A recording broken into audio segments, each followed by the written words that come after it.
This all started when my Aunt Linda, who's always had a knack for crafts, found herself with a little too much free time after retiring. Most people pick up gardening or bird watching, but not Linda. Nope. She discovered the fine art of origami.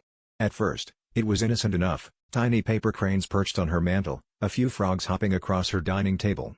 The weird part was, she started using actual dollar bills for her creations. She said it added value, which I thought was just a pun, until it wasn't. Last week, my roommates and I were sitting around, dreading the upcoming rent payment, when Aunt Linda barged in carrying a shoebox. She excitedly dumped it out on our kitchen table, and out tumbled what looked like a small zoo made entirely out of $20 bills, giraffes, elephants, and what I can only assume was supposed to be a platypus, but looked suspiciously like my student loan officer. She beamed, announcing she'd taken care of the rent this month, creatively. I thought she meant she'd paid it in advance, but no, she literally meant she'd folded the cash.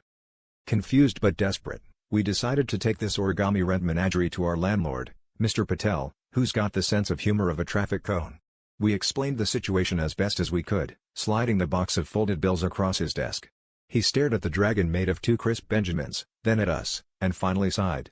"You know," he said, "usually I'd say no to this, but honestly, this is the most effort anyone's ever put into paying rent around here."